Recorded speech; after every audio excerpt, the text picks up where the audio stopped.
김은경의 생생경제.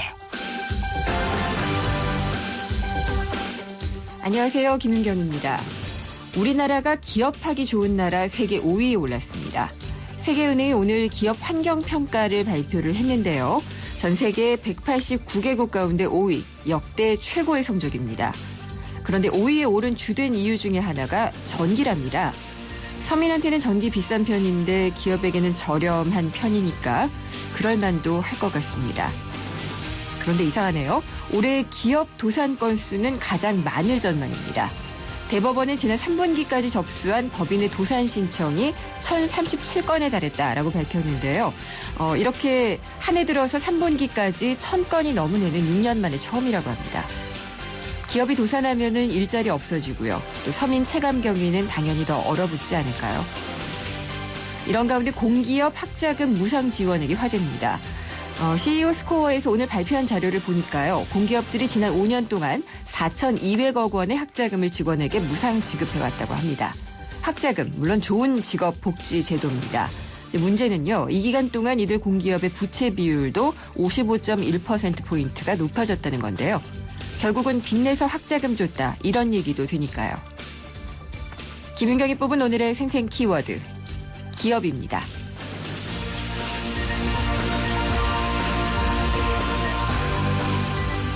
생생경제가 뽑은 오늘의 경제 이슈입니다.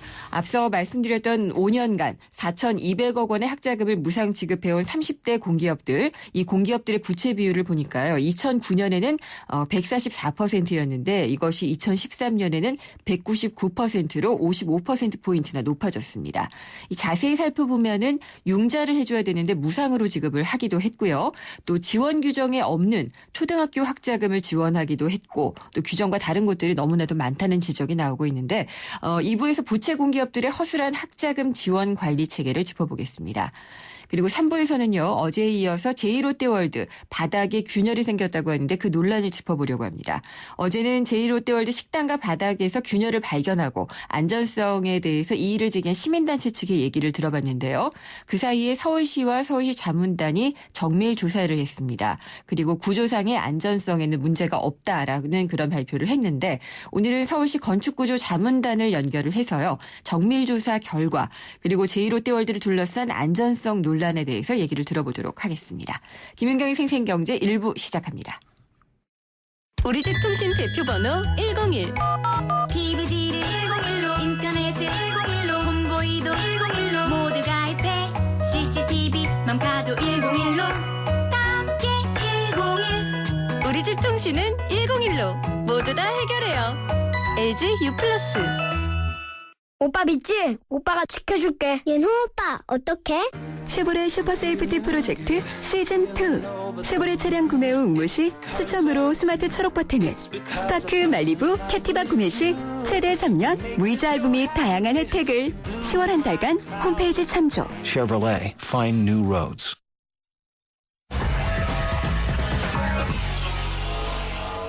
네, 증시 알아보겠습니다. IBK 투자증권의 서동필 투자전략팀장입니다. 안녕하십니까? 예, 안녕하세요. 예, 오늘 증시는 어떻게 끝났나요? 한마디로 화끈하게 올랐다. 뭐 이렇게 표현할 수 있겠습니다. 네. 예, 코스피는 35.49포인트, 1.84% 상승해서 1961포인트에서 마감을 해서 단숨에 1964를 회복했습니다. 네. 반면에 대형주의 강세 때문에 그동안 좀 많이 올랐던 중소형주 코스닥은 좀 차익 실현을 당한 것 같습니다. 1.26포인트, 0.2% 하락해서 561.03포인트에서 마감을 했습니다. 네. 수급 측면에서 보면은 이런 말 쓰기 쉽지 않은데요. 외국인과 국내 기관 투자들이 모두 주식을 사면서 쌍끌이 장세였다라고 표현할 수 있겠는데요. 굉장히 오랜만에 들어보네요. 예, 네. 외국인 투자들 거래소에서 1,120억 원어치 주식을 사주었고요.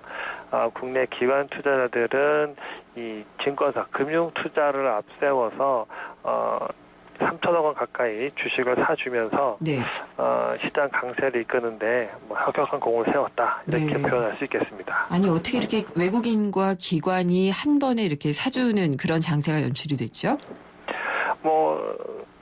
일반 투자분들 이해하기는 쉽지 않으실 수 있겠지만 네. 저희가 보통 이제 프로그램 매수 이런 표현을 예. 많이 쓰는데요. 프로그램 매수라는 거는 이제 주식이랑 선물이랑 가격 차이를 놓고 이익을 얻을 수 있느냐 아니냐 이런 것을 평가하는 건데요. 네. 지금 같은 경우는 선물이 주식보다 많이 비싸니까 비싼 선물을 팔고 싼 주식을 사면서 이 차익 거래라는 걸 했는데요. 네. 이 규모가 오늘은 4,700억 원이나 들어왔습니다. 네. 이건 뭐 대부분 기관 투자자들이 하는 거니까 외국인과 기관이 이 프로그램 매수를 통해서 전반적으로 주식을 다 사들여 오는데 공을 세웠기 때문에 외국인과 기관이 둘 다 주식을 사는 네. 그런 과정에서 강세가 나타났다라고 보시면 되겠습니다. 기술적인 거라는 말씀이신가요? 예, 일반적인 현상보다는 상당히 조건부적이고 기술적인 문제이지만 네. 이 현상이 나타난 것 자체도 시장에 대해서는 상당히 뭐 긍정적인 반응이었다. 긍정적이었기 때문에 이렇게 가능했다라고 보실 수 있겠습니다. 그렇군요. 오랜만에 올랐는데 그러면은 많이들 올랐겠네요. 대형주도 그렇고요. 예, 오늘은 그동안에 상당히 그 외면받고 소외받았던 종목과 업종이 상당히 기세가 등등했습니다. 네. 조선주는 오늘 업종 자체가 6.7%나 올랐고요. 예.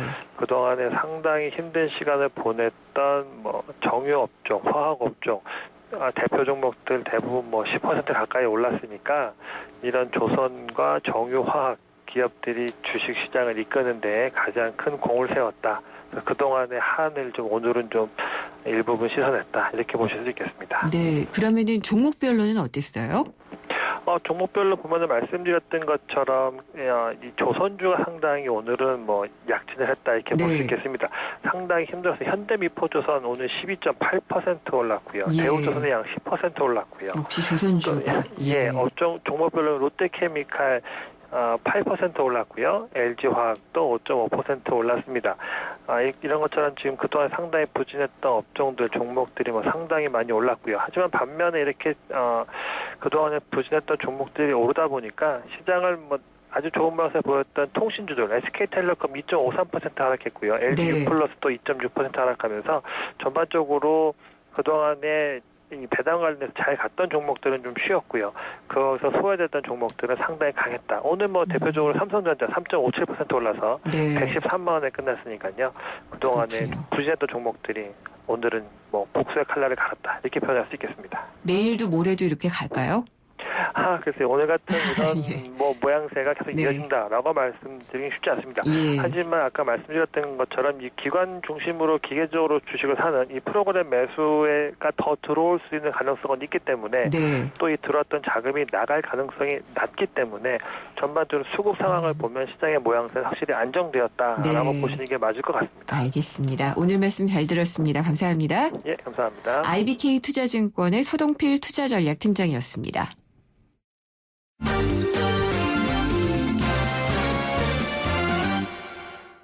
오늘의 주요 경제 뉴스 살펴보겠습니다. 한국일보 이성철 부국장입니다. 안녕하십니까? 안녕하세요. 경상수지 흑자 행진이 이게 얼마나 이어지는 거죠? 굉장히 지금 오래. 2년 7개월째 계속 흑자입니다. 네. 흑자가 나는 건 일단 좋은 거고요. 예. 근데 오늘 이제 한국은행이 발표한 9월 국제수지 동향을 보면은 지난달 9월이죠. 9월 경상수지가 76억 2천만 달러 흑자를 낸 걸로 나왔습니다. 네.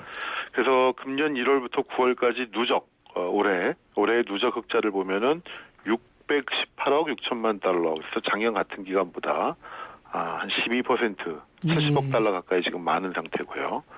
지금 한국은행이 예상하고 있는 금년도 경상수지 흑자가 한 840억 달러쯤. 800억도 훌쩍 넘네요. 맞습니다. 작년이 799억, 역대 최대치였는데 네.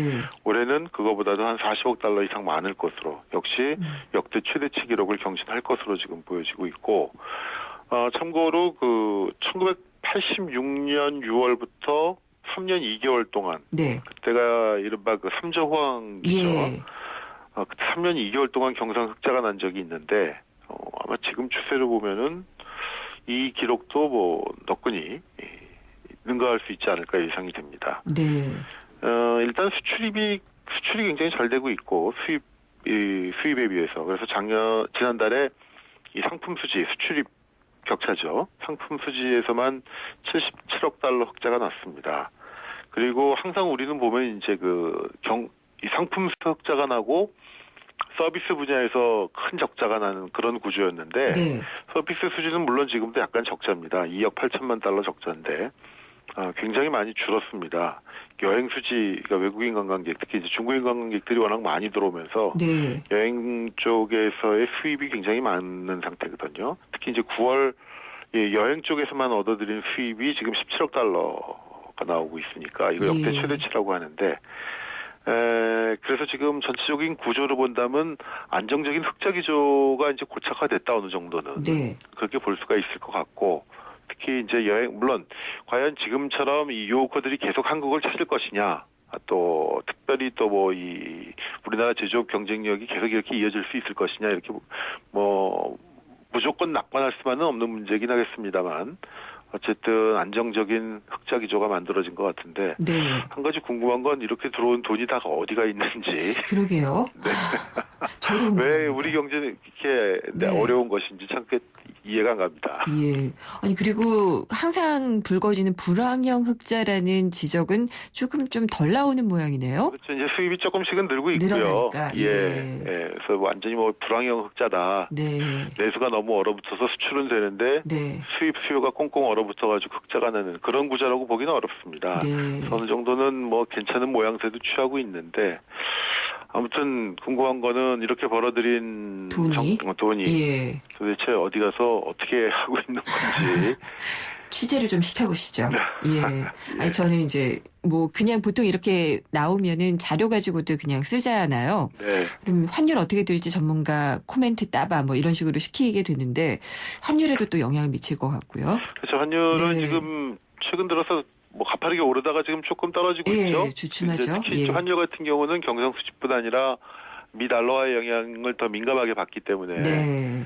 아무래도 이제 오늘인가요? FOMC 회의가 이제 끝나면 네. 또 한 번 또 이제 시장에서 반응이 나오지 않을까 싶습니다. 그렇겠죠. 그리고 이제 주택 청약 제도가 조금 변경이 되는데 이게 원래 발표가 됐었던 거죠? 네, 그렇습니다. 이 9.1 부동산 대책이 지난번에 나왔었고 네. 그 안에 이제 들어가 있는 그 부동산 활성화 대책 내지는 부동산 그 이용 편의 대책 네. 이런 것들을 법제화한 게 이제 오늘 발표가 됐는데 부동산 그러니까 주택 공급에 관한 규칙이 오늘 입법 예고가 됐습니다.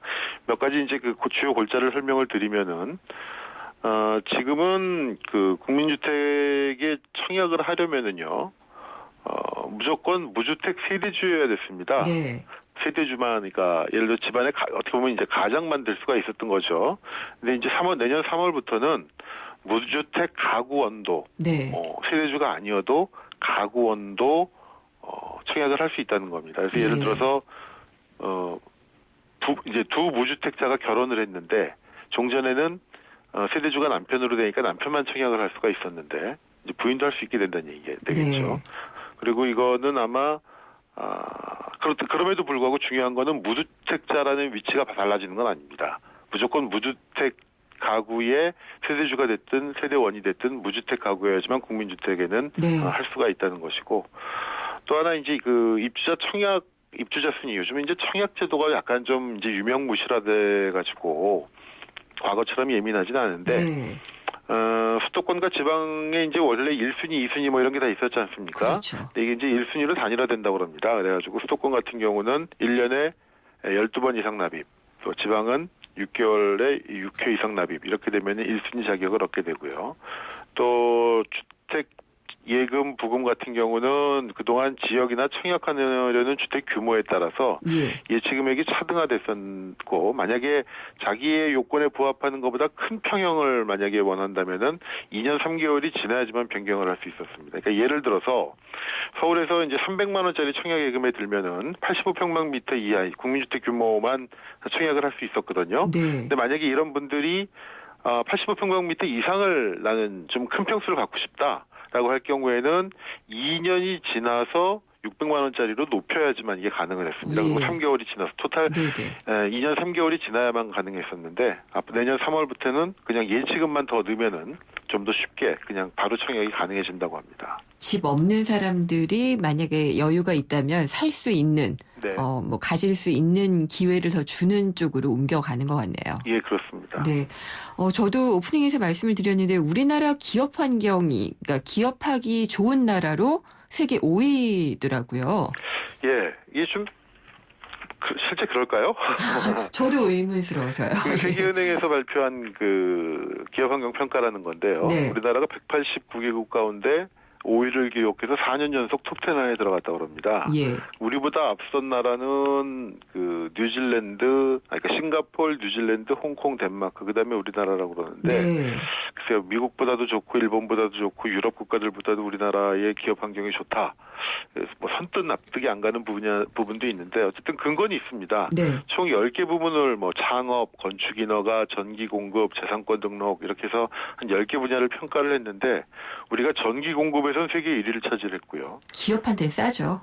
네. 예. 그다음에 퇴출 제도는 5위, 네. 통관 행정 3위 이렇게 분야별로 높은 순위가 나왔다고 하니까 어쨌든 근데 모르겠습니다. 실제로 외국 기업들이 한국에 대해서 그만큼 한국이 세계 5위에 기업하기 좋은 나라인지를 과연 체감하고 있는지 네. 이건 한번 좀 따져봐야 될 것 같습니다. 그렇죠. 예, 알겠습니다. 오늘 말씀 잘 들었습니다. 네, 고맙습니다. 한국일보 이성철 부국장이었습니다. 숨기는 손 큰 사람. 토핑을 2배로 주니까 베이컨, 스테이크, 소세지, 오징어, 새우가 듬뿍 빵 끝엔 크랜베리 크림치즈와 애플 시나몬이 꽉. 토핑이 2배. 토핑 킹. 와, 맛도 2배네. 15885588 피자헛. 지금 주문하면 미디엄 가격에 라지를. 누군가는 하루 5,000원으로 커피를 마실 때 누군가는 하루 5,000원으로 모닝의 주인이 된다. 지금 기아 자동차에서 모닝을 월 15만 원에 만나세요. 기회는 오직 10월 한 달뿐. 모닝 스마트 오토 기준 유효율 40%, 선수율 15%, 금리 2.9%, 36개월 할부. 홈페이지 참조. 기아 자동차. 생생경제 일부 함께 하셨습니다. 30대 공기업들 봤더니요. 부채 비율이 지난 5년 사이에 원래는 한 144% 됐던 비율이 199%로 55%포인트나 높아졌다고 합니다. 근데 이 와중에 이 기업들이요. 5년 동안 학자금을 무상 지급한 것만 해도 4,200억 원이라고 하는데요. 무상 지급하기 위해서 규정에 없는 것들도 지원을 하거나 또 다른 지원인데도 꼼수로 지원을 해주는 그런 경우가 많았다는 얘기가 나오고 있는데 공무원의 공기업들의 학자금 지원 관리 체계가 허술했다는 지적이 나오고 있습니다. 2부에서 자세히 짚어보겠습니다. 광고 듣고 찾아오겠습니다. 창조는 멀리 있는 어려운 것이 아닙니다. 많은 과학자들은 작은 호기심과 사고의 전환으로부터 창의적인 혁신과 개발을 이루어냅니다. 국제과학 비즈니스 벨트에서는 우리의 호기심과 상상력이 과학과 만나 미래를 밝히는 지식이 되고 혁신적인 기술로 성장하고 있습니다. 대한민국 국가경쟁력 강화의 중심에 기초과학 연구가 있습니다. 기초과학의 밑거름이 창조경제의 큰 걸음이 됩니다. 이 캠페인은 미래창조과학부와 기초과학연구원이 함께합니다. 한 발 빠른 경제 뉴스. 한 뼘 깊은 경제 이슈. 한 번 보면 놓치지 않는 끝까지 가는 인터뷰. 지표 MC 김윤경의 생생경제.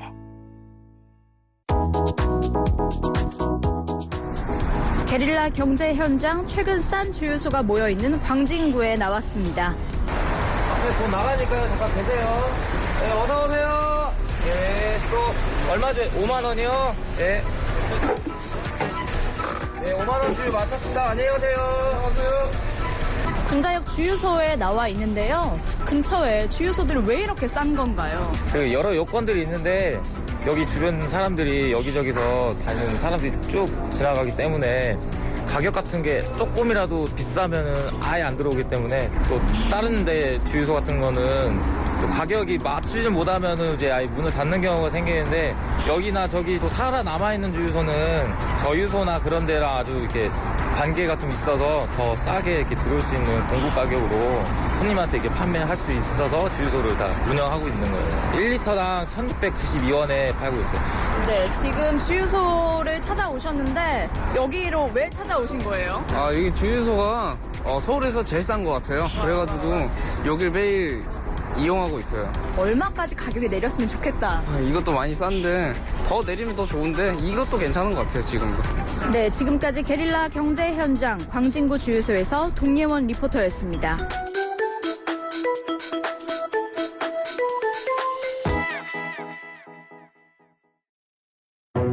28 글자로 백성의 눈을 뜨게 하겠다.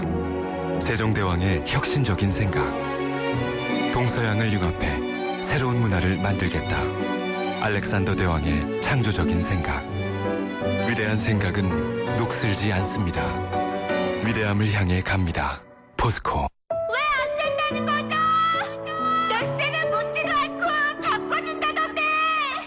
운전자 과실에도 묻지도 않고 바꿔준다. 넥센 윈터 타이어 명품 보증제. 품질도 보증도 역시 넥센 타이어. 12월 구매 고객의 하남 일부 품목 제외. 보증기간 2015년 8월 말까지.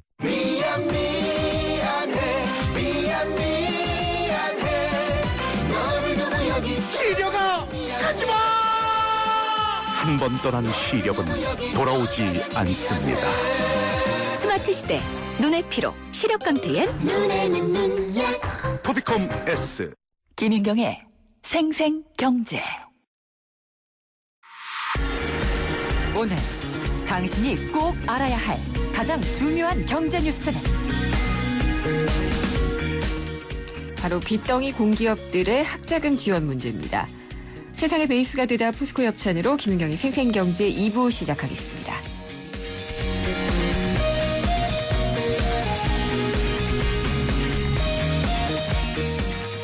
공기업들이 빚더미에 올라와 있다. 빚 이야기. 정말 새로운 이야기도 아니라고 할 수가 있는데요. 이게 빚뿐만이 아니라 학자금 잔치를 벌여온 것이 드러났습니다. 공기업 30곳의 학자금 지원 현황을 조사를 했는데요. 이 조사한 곳이 CEO 스코어입니다. 박주근 대표를 전화로 연결해서 자세한 내용을 좀 들어보도록 하겠습니다. 대표님 안녕하십니까? 네, 안녕하세요. 이번에 공기업들의 학자금 지원 현황을 조사하셨다고 하죠? 네. 예, 기간은 어떻게 됐고 어디를 대상으로 하셨나요? 기간은 2009년부터 2013년 5년간을 추적 조사를 했고요. 네. 대상 기업은 현재 시장형, 준시장형 공기업으로 지정된 30곳을 대상으로 이번 조사를 했습니다. 네. 그랬더니 학자금 제일 많이 주는데, 물론 이게 여유가 있어서 주는 데일 수도 있겠는데요. 일단 가장 많이 줬던 데는 어딘가요? 금액으로 줄을 세어보면, 예. 가장 많이 준 곳은 한전이고요. 한전. 1,300억 정도 네. 지급했고, 수력원자력, 그다음에 한국철도공사, 예. 석탄공사, 한국도로공사 순이었습니다. 한전은 빚도 굉장히 많잖아요. 그렇죠. 같은 기간에, 예. 부채 비율의 증가는 70.3%에서 202%로 거의 3배 가까이 부채가 증가한데 불구하고 예. 지원금은 가장 많은 공기업이었습니다. 예, 근데 학자금이요. 이게 네. 직원들의 복지로 받으면 좋기는 좋은데 공기업들 같은 경우에 의무인가요? 의무사항은 아닙니다. 이거는 네. 그러니까 노조와 그 기업 고용주 간에 네. 합의를 하면 충분히 내부 규정으로 지급할 수 있는 부분이기 때문에 네. 굉장히 내부적인 어떤 합의에 의해서 만들어진 거죠. 그렇군요. 그러면은 계속 얘기가 나왔던 과도한 복리 후생, 복지 이게 이제 공기업들의 방만 경영, 부채 늘리기로 이어져 왔다라는 걸 지적하기 좋은 수치네요. 네, 그렇죠. 네. 그리고 한전 같은 경우에는 지금 이렇게 빚이 많게 되면 전기요금 올릴 수도 있고요. 예. 그렇게 좀 이어지지 않을까요? 지금 이 복리후생 관련된 그 기금의 충당이 예. 제가 확인을 해봤더니 일부는 예산이고 일부는 그 자체 복지기금에서 일부가 있는데 네. 대부분은 그 자체 예산에서 이거를 충당하고 있었어요. 그렇다면 예산이라는 건 결국에는 공기업들의 어떤 전체 예산에서 나오는 거기 때문에 네. 굳이 따진다면 그 공공영입 인상으로까지 연결 수 있는 충분한 부분이죠. 그렇겠죠. 부채를 네. 줄여야지 되는데 뭐 여러 군데서 줄일 수가 있겠지만은 학자금도 좀 많이 펑펑 줬다면 줄일 네. 수도 있는 부분이겠네요. 그렇죠. 네. 최근에 그 현황들을 보면 예. 공무원들은 당연히 아직도 대학 학비 지원은 무상지는 없고요. 네. 일반 사기업들도 경영이 어려우면 이 부분은 허리띠를 졸라매고 있는 상황인데 예. 공기업들은 여기서 이제 예외 상황으로 돼 있는 거죠. 그럼 조사하셨을 때 좀 과도하다라고 느낌이 드는 그런 학자금 지원은 어떤 것들이 있었나요? 일부 공기업에서는요. 예. 그 대학 무상 학비가 1년에 1,400만 원까지 인당 지원한 공기업도 있었어요. 한국수구발전 같은 경우는. 굉장히 그래서, 많이 주네요. 예, 좀 이해가 안 되는 부분이었습니다. 과연 국내 대학에 연간 등록금이 1,400만 원 하는 곳이 있나라는 의문이 들었고요. 아니 대표님 그러면 이 1년에 1인당 1,400만 원의 대학 등록금을 준 일부 공기업이란 어딘가요?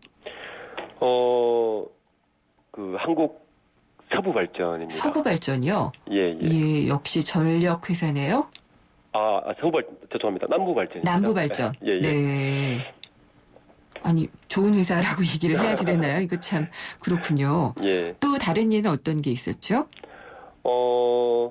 한전 같은 경우는 네. 그 규정상으로는 대학 지원이 유상인데 실제 집행 내역을 봤더니 무상으로 지원된 사례가 있었고요. 네. 한국감정원하고 뭐 일부 또 다른 기업들은 고등학교 기준으로 그 지원액을 정해놓은 금액을 초과했던 경우도 있었고. 얼마나 주는데요? 고등학교의 1인 평균 기준은 172만 원인데 특목고를 들어간 것까지 뭐 한 450만 원 이렇게 이상 지원한 것도 있었고. 네. 그리고 가스공사 같은 경우는 초등학교 학자금이라고 지원된 것도 있었어요. 초등학교요? 예. 무상이잖아요. 그렇죠. 근데 인당 이제 100만 원이 넘는 금액이 지원된 걸로 공시를 하고 있었습니다. 아니 그리고 특목고에다 지원하고 이런 것들은 그러면은 서류상으로는 이게 가능하지 않은 걸 지원했다는 말씀으로 제가 들었거든요. 지원 규정에는 없다고 말씀을 하셨는데. 규정하고 일부 집행 내역이 다른 애가 30곳 중에 10곳 약 3분의 1이 다른 것을 발견했습니다. 그러면 이거는 혹시 뭐 서류 조작 뭐 이런 걸로 걸리지 않나요? 저희가 자체적으로 그 이제 답변을 듣기 위해서 연락을 해봤을 때는 뭐 다른 세부 내부 규정이 있다. 뭐 장학금으로 지원했다 이런 식으로 말은 하지만 그만큼 허술하다는 부분이 있죠.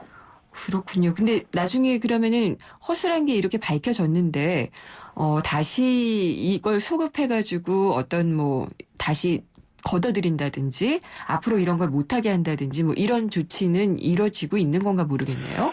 그런 조치들은 아마 그 상급 기관인 뭐 산업통상부라든지 국토부라든지 이쪽에서 아마 감사를 하지 않는 이상은 규정으로는 아마 하기 어렵고 이걸 내부의 어떤 노조와의 어떤 그런 관계로 내버려 둔다면 뭐 서로 뭐 좋은 게 좋은 거니까 계속 할 수 있는 가능성이 큰 거죠. 네. 그럼 이번 CEO 스코어에서 이 조사하신 취지는 어떤 거라고 봐야지 될까요? 뭐 대부분 국민들이 알고 있듯이 이 공기업은 공기업의 경영 상태가 안 좋다는 걸 알고 있잖아요. 그런 상태에서 과연 그러면 복리후생비나 이런 부분들이 일반 사기업이나 일반적인 그 일반 국민의 눈높이에서 봤을 때 얼마큼 지급되고 있나를 봤더니 이만큼 많이 올라 있다는 것이고요. 물론 경영 성과가 좋아서 이것을 어떤 성과 배분 차원에서 하면 좋지만 경영 성과가 좋지 않은 데다가 최근에는 뭐 대통령까지 나서서 이 직접 챙길 정도로 좋지 않은 상황인데 불구하고 무상 지원 금액이 5년 전에 비해서 약 49% 증가했다는 것은 굉장히 넌센스였죠. 그렇군요. 근데 공기업이 운영되는 돈 아까 말씀하신 이 예산이라는 게 결국은 세금이고요. 세금이면은 이게 우리 국민들이 낸 돈이잖아요. 그런데 이걸 가지고 펑펑 썼다. 그러면은 정말 이건 좀 철저하게 감시도 필요하고 사후에 처벌도 좀 필요하고 그런 게 아닌가 싶네요. 네. 지금 당장은 뭐 이걸 내부 규정이기 때문에 말은 못하지만 아마 상급기관에서 분명히 어떤 형식으로든 제재라든지 아니면 다른 어떤 적정한 경영 성과에 비례해서 준다든지 하는 어떤 다른 조치가 필요하다는 상태입니다. 지금 대통령이 말씀하신 이후에 이 공기업들의 경영 성과라든지 뭐 이런 것들을 지금 제출을 하고 검사를 받고 뭐 이러고 있지 않나요? 네, 지금 그러고 있습니다. 네. 그리고 이 학자금 말고도 이렇게 과도하게 쓰는 복리후생비 같은 게 좀 있을 텐데. 네. 다른 부분도 복리후생비로 지출되는 부분이 많죠. 예를 들자면 그런 부분들은 뭐 어떤 상품권을 준다든지 여러 가지 형태로든지 지금 복리후생이 지원되고 있는데 그런 부분에 대한 조사는 또 저희가 추후로 좀 할 예정이 있습니다. 조사하실 계획이시고요. 근데 이게 사실 뭐 다 좋은 게 좋은 거지라고 생각을 한다면은 굳이 이렇게 까발릴 필요가 없다라고 지적하시는 분이나 뭐 분들도 좀 있을 것 같고요. 네. 이렇게 조사하고 발표하시는 가운데에서 좀 염려가 되시는 부분도 있지 않았을까 싶거든요. 그렇죠. 사실은 좀 이 공기업들의 방망 경영을 좀 꼬집기 위해 사실은 조사를 하는 내용 부분이 있지만, 네. 실제 저희가 이제 취재를 하거나 이렇게 직접 그 조사를 하는 과정에서 네. 그렇게 이거에 대해서 문제라고 생각하시는 분은 많이 못 봤어요. 그래서 그래요? 그것도 좀 넌센스다라는 생각을 했습니다. 그게 당연하다라고 그런 인식들을 하고 있던가요? 예, 그 후에 선배들도 받아왔고 자기들 계속 지원 받는 거니까 이게 뭐 이상하냐. 그리고 이제 삼식의 공기업이 규정이 다 다르고 무상이 있는 공기업들 반면에 뭐 유상이 있고 이런 차이가 심해서 그런 부분에 대해서도 뭔가 조정이 필요하지 않나라는 생각이 들었습니다. 혹시 그러면은 이 조사하시고 발표하는 과정에서 아까 지금 산업통상부 얘기도 하시고 그랬는데 정부 쪽에서도 좀 반응이 오나요? 어떤가요? 뭐 직접적으로 반응하지 않겠지만 이런 내용들을 봤다면 분명히 어떤 식으로든 학업 그 산하기관 쪽에는 피드백을 할 거라고 생각됩니다. 네.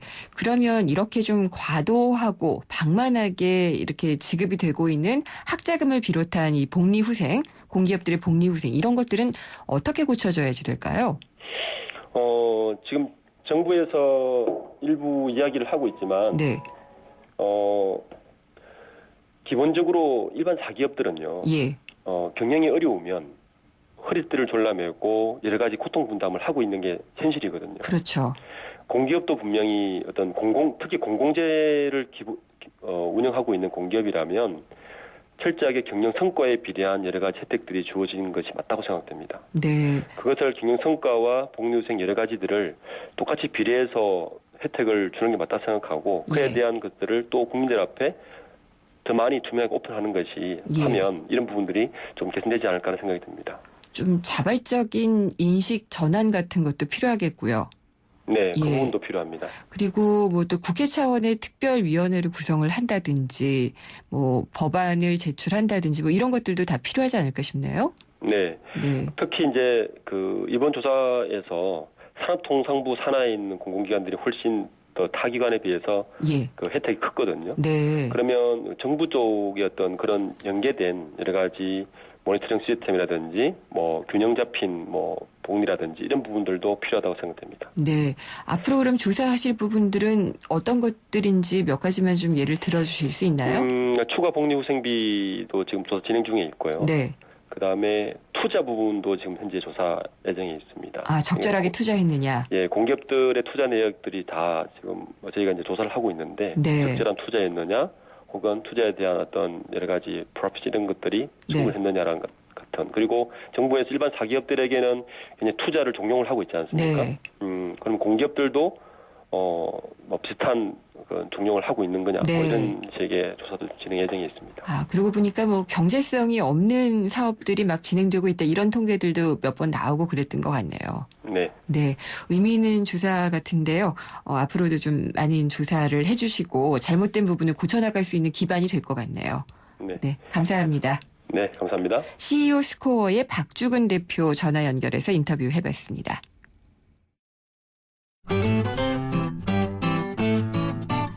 생생경제를 다양하게 만나는 방법.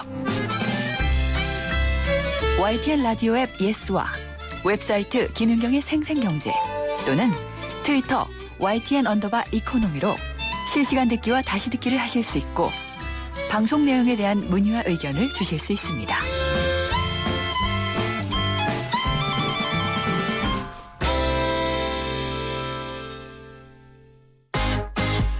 생생 알짜 부동산. 네, 오늘 알짜 부동산은 한 달에 한 번 오는 경매 이슈 시간입니다. 지지옥션의 강은 팀장이 전화로 연결돼 있습니다. 안녕하십니까? 네, 안녕하세요. 아주 오랜만에 뵙네요. 여전히 목소리 좋으세요. 감사합니다. 경매 시장도 좋나요? 네, 좋습니다. 네, 어땠는지 그동안 저희가 2개월 정도는 연결을 못했던 것 같아요. 네. 예, 어땠나요? 예, 뭐 최근에 경매 시장 같은 경우에는 이제 한 수개월 연달아서 부동산 좋은 대책들이 많이 발표가 됐었잖아요. 네. 그러면서 일반 부동산 시장이 활성화됨과 동시에 경매 시장에도 그런 활성화 영향이 많이 받았어요. 네. 지금 같은 경우에 경매 시장의 이제 화두를 한 두 가지 정도로 정리해 볼 수 있을 것 같은데, 하나는 주거용 부동산이 상당히 활성화를 띠고 있고, 네. 또 하나는 수익형 부동산, 상가지원 같은 수익형 부동산도 상당히 네. 시장이 좋다라는 겁니다. 그렇군요. 주거용 같은 경우에는 뭐 아파트인가요? 그렇죠. 뭐 아파트로 이제 대표적으로 말씀을 드릴 수 있을 텐데요. 네. 일단 뭐 전국 같은 경우에 보면은 이제 최근 3개월 동안 낙찰가율이 88%였어요. 네. 근데 이제 1월 달하고만 올 초죠. 초하고만 비교를 해도 5% 정도가 상승을 했는데, 이렇게 이제 막 수치 퍼센트로 말씀드리면 아마 잘 감이 안 오실 예, 거예요. 그렇죠. 네. 근데 이게 이제 어느 정도냐 하면은 일단 2007년 4월 이후로 7년 6개월 만에 가장 높아요. 네. 네, 네. 그럼 2007년이라고 하면 뭐 금융 위기며 이런 그렇죠. 것들보다 훨씬 더 전인 네. 시장 괜찮았을 때거든요. 그렇네요. 예. 그때의 이후로 7년 만에 상당히 높은 편이니까 좋고요. 뭐 그런 만큼 경쟁률도 높아요. 네. 예, 그래서 요즘에 이제 전국적인 아파트가 한 7.2대 1 정도 돼요. 그러니까 한 7대 8대 1 이상은 뚫어야 아파트 네. 하나를 낙찰받는다, 이렇게 보시면 되고. 그렇군요. 네. 경매 시장에는 3대 지표라는 게 있는데, 네. 아까 말씀드렸던 이제 낙찰가가 어떻게 되느냐, 그러면 지금 말씀드렸던 경쟁률, 그리고 이제 또 하나가 뭐냐면 이제 낙찰률이라고 해가지고 몇 개가 경매됐는데 그 중에 몇 개가 낙찰됐습니다. 이게 거래량이거든요, 결국은. 네. 근데 이게 전국 아파트가 48%라는 거는 둘 중에 하나는 낙찰된다, 이렇게 보시면 돼요. 그렇군요. 예. 그 낙찰 가율도 높아지고 낙찰률 자체도 높아지고. 경쟁률도 높아지고 네. 3대 지표 모두 상승입니다. 그러면은 뭐 이것도 역시 서울 수도권이 치열할 것 같기는 한데 그런가요? 네. 예. 수도권 같은 경우에 보면은 지금 89%, 그러니까 거의 90%에 육박하고 있다고 보시면 돼요. 네. 그래서 이제 수도권만 보니까 한 2009년 9월, 그러니까 바로 금융위기 직전, 그때하고 비슷한 수치라고 보시면 되고요. 네. 그다음에 경쟁률은 오히려 전국보다 사실은 좀 더 높아요. 그래서 8대 1이 넘어가요. 예, 그렇게 되는 이유가 아무래도 네. 이제 그 전세 가격 같은 게 너무 많이 상승을 하고 있으니까 네. 이런 수요들이 매수 전환의 실수요자들로 이렇게 바뀌면서, 근데 이제 일반 시장에 가봐도 가격이 만만치 않잖아요. 네. 전세를 살고 계셨던 분이 집을 사려고 마음은 먹었지만 실제로 가격들은 여전히 높고, 그렇죠. 그러니까 조금이라도 싸게 살 수 있는 경매 시장에 몰리면서 낙찰가라든지 경쟁률이 높아지고 있습니다. 그러면은 현장 분위기는 뭐 뜨겁다 못해 정말 폭발 지경이지 않을까 막 이런 생각도 드는데 어떤가요, 현장 분위기는요? 네, 사실 법원에 가보면은 상당히 치열한 것들을 많이 느낄 수가 있는데요. 뭐 서울에 뭐 입지가 좀 괜찮은 아파트 같은 경우에는 수십 명의 뭐 이런 경쟁자들이 몰리기도 해요. 네. 그러다 보니까 아무래도 1위하고 2위, 그러니까 이제 최고 낙찰자하고 차순위, 네. 이런 사이가 뭐 사실 다들 몇 억대 그 부동산들이잖아요. 그럼에도 불구하고 뭐 몇십만 원, 뭐 몇백만 원에 불과한 정말 간발의 차이로 네. 낙찰이 되는 그런 경우도 많이 있어요. 네. 네. 그래서 최근에 이제 10월 요번 달에 그 아파트가 상당히 경쟁이 치열했던 10건을 이렇게 조사해 보니까 다 500만 원 미만의 초접전으로 이제 막 당락이 결정이 되고 그랬더라고요. 근데 물건도 좀 많이 줄었다는 얘기도 있고요. 네. 풍부하게 나오기는 하나요? 네. 사실은 일단 부동산 시장이 좋게 되면 네. 이제 일반 시장에서 소진이 되는 것들도 있어요, 많이. 네. 그러다 보면 경매 시장까지 넘어오지 않는 경우도 있고요. 예. 또 이제 경매에 일단은 신청이 됐다고 하더라도 은행에서 좀 더 유하게 유예를 좀 줄 때도 있어요. 네. 좀 더 기다려주고 뭐 이럴 때도 있는 거죠. 그러다 뭐 변경도 해주고 약간 정지도 해주고 이렇게.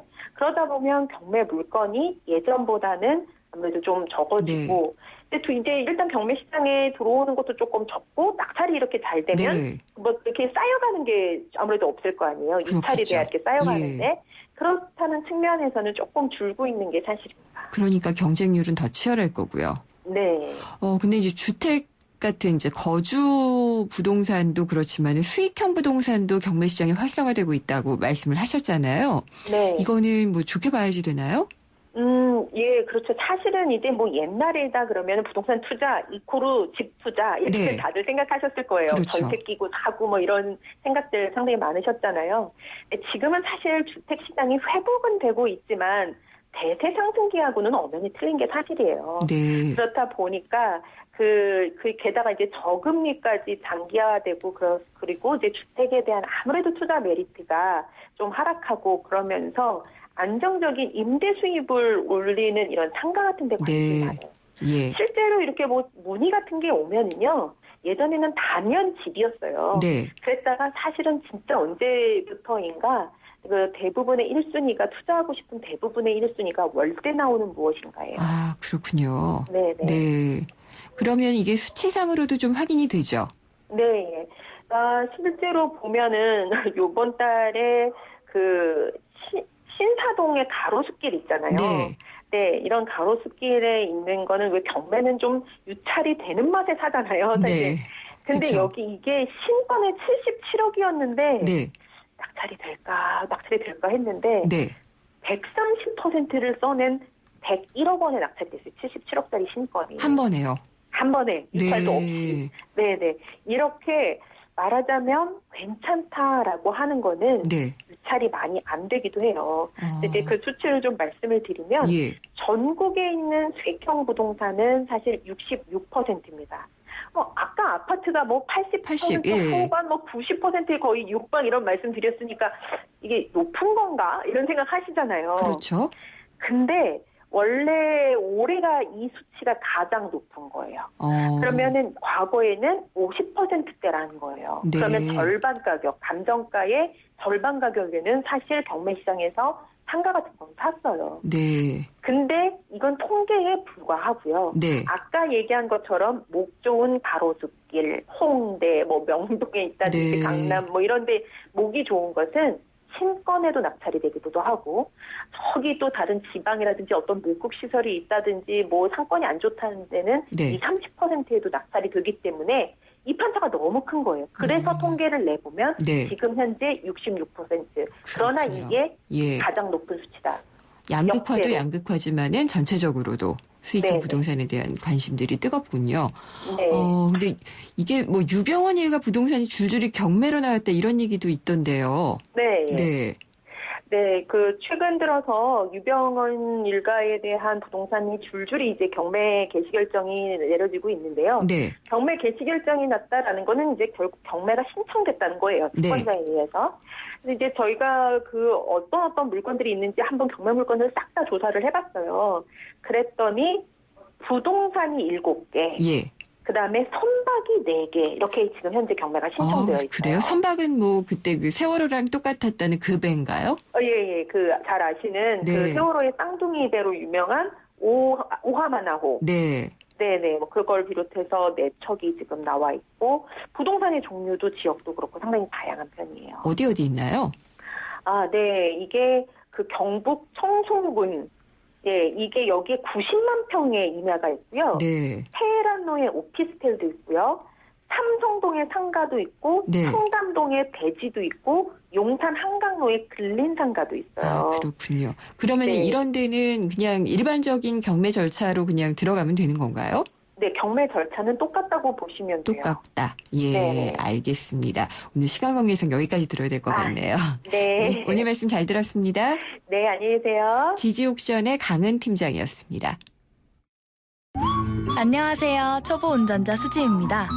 도로는 무섭고 차는 왜 이리 많은지 엄마야. 그래서 저는 살아있는 친구를 만났어요. 반응형 블랙박스 유라이브. 와, 정말 살아있네. 유라이브. 살아있는 블랙박스 유라이브. 안녕하세요.